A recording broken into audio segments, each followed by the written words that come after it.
The Mini range is really expanding these days, isn't it? And no, I'm not talking only about the size of the cars themselves, but also the number of models you have to choose from. For instance, you can have a 2-door convertible. In case you like the wind in your hair, you can have the 3-door hatchback, which is the classic Mini experience. And if you want a bit more practicality, there's even the option of a 5-door hatchback that's a little bit bigger. This, however, is the biggest Mini yet. Now, technically, it's a 6-door hatchback, but Mini would rather that you called it the Clubman.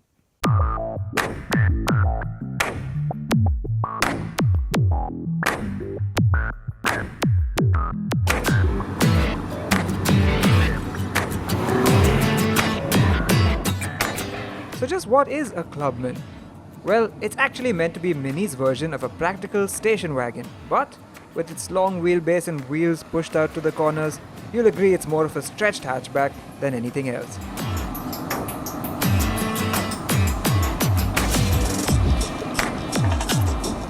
This is meant to be the Mini for the family, and the practicality is all there. Open the trick rear barn doors, one of the many retro throwbacks, and you'll find a 360-litre boot.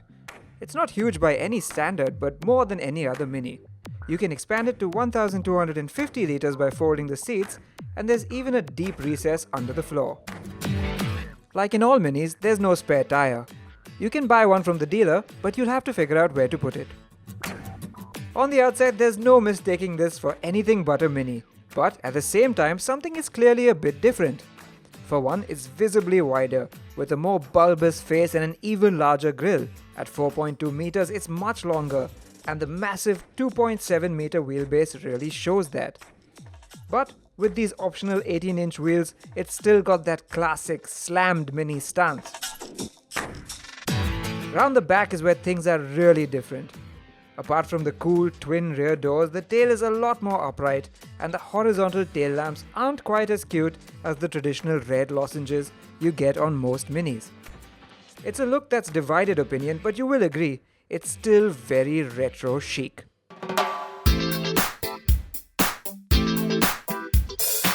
The front of the cabin is something we know and love. It's a bit different from the hatchback, but still oozes that quirky charm. Front and center is the LED ringed circular dial that houses the infotainment screen. There are loads of cool toggle switches to operate just about everything, and quality is up to BMW's lofty standards. The seats are manually adjustable, but they're just so snug and comfortable, perfect for long distances or when you're hammering up a mountain road. Now this car is fully loaded with a minified version of BMW's iDrive that now features a touchscreen. There's ambient lighting, paddle shifters, a panoramic sunroof, and an excellent Harman Kardon sound system. But much of this is optional, and that can drive up the price quite a bit. All this is mostly for the driver though, so what's it like if you're a passenger? Now, ordinarily, I wouldn't bother telling you much about the back seat of a Mini because really, the front seat is where all the magic happens. However, since this is the most practical Mini yet, it's worth taking a look, right? Well, it's still a very Mini experience, what with the round retro motifs all over the place. There's even this nice Union Jack finish on the back of the headrest. But what is very un-Mini-like is the space and comfort on offer. The back seat is really quite comfortable, enough support and a good backrest. Headroom is more than sufficient, and legroom, well, it's more than you get in any luxury hatchback. In fact, it's on the same level as some compact luxury sedans. It's even got a nice AC vent here for the rear, and it's even got a panoramic sunroof option. So this is definitely a Mini you wouldn't mind taking your family and friends out for a drive-in. And speaking of driving, time to take the Clubman onto our favorite mountain road and see what's what. The Mini Clubman is only available as a Cooper S, and that means it gets the 2-litre turbocharged petrol engine, the same one you get in the hatchback and the convertible. Now, while the engine is the same as before, the difference is the gearbox. It no longer uses the old 6-speed automatic, it uses the 8-speed automatic that we first saw in the BMW X1. And while the 6-speed gearbox was really good, this one is even better. It has more ratios to play with and it slurs through them so seamlessly you just can't tell it's there. It works really well when you're going flat out, anticipating your every move before you make it, but where it really excels is in the city, where it just goes about its business so silently and unobtrusively. And when you pick up the pace and drive really fast, it's always second guessing your next move before you've even made it. It's really clever and intuitive. Now back to the engine. It makes the same 192 horsepower and 280 Newton meters as before, and it does it so smoothly and seamlessly. There's very little in the way of turbo lag, and it just goes about its business in one constant surge of power. In fact, it even gets a second wind at about 2,300 RPM and goes even faster. The rate of acceleration just picks up after that. Now you can spec this car with driving modes, and there are 3 to choose from: Green, Mid and Sport. Now Green is obviously the economical one, and it even has a feature that lets you decouple the engine under coasting for even better economy. However, unless you really want to eke out every last litre of petrol from this car, we don't really recommend Green mode because frankly responses are just a bit too sluggish even for city use. In the city, the one you want to use is Mid, and that's sort of the perfect in-between mode for all sorts of driving conditions. Responses are good enough and it is also very smooth, so that's the one you'll want to stay in. Of course, if you really want to have a good time, you got to stick it into Sport, which, as many says, gives you the full go-kart experience. It also helps to tap the gear lever to the side to engage Sport mode there.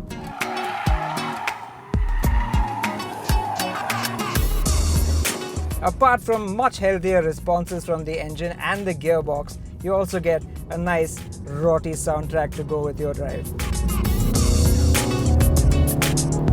Hey!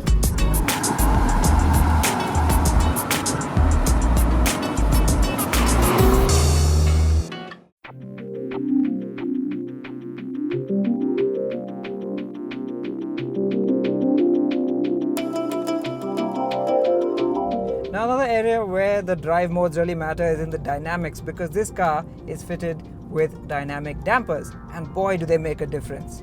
For a start, in Green or Mid modes, it is truly a comfortable riding experience. Yes, you can feel an underlying firmness, but it handles bumps really quite well, which is not something you can say of the standard Mini hatchback, which is really quite firm. It makes it a great city runabout because you don't get tossed around or jarred by bumps in town, and it stays quite planted on the highway as well. Of course, putting it into Sport mode firms things up quite a bit, and then you feel like you're in a proper Mini because you are jiggled about just a little bit, but that only adds to the fun of the driving experience.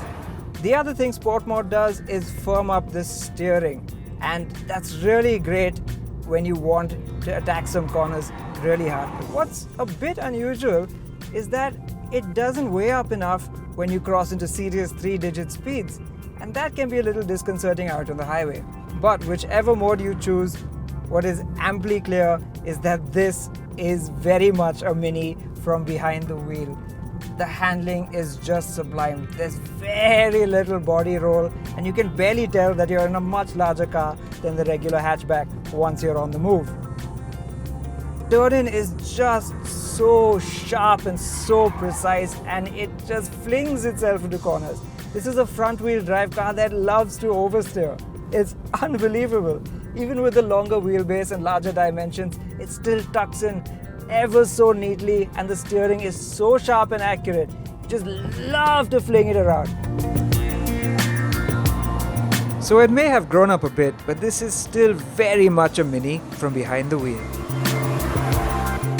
Now, if you've even considered a Mini Clubman, that means you're shopping in a very niche part of the luxury market, because this car really has no rivals. At 38 lakh rupees, it's priced well out of the realm of conventional luxury hatchbacks, And once you start piling on the options, you'll find it's well into compact luxury SUV territory. Now that might be a deal breaker for some, and on top of that, there will be those that say its size means it's just no longer a Mini anymore. To them I say, please go have a test drive, because you'll find that from behind the wheel, it is every bit a Mini.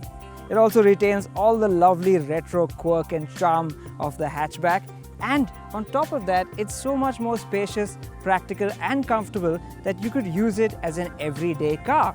So, expensive it may be, it is still a superb Mini, and it could very well be all the car you could ever need.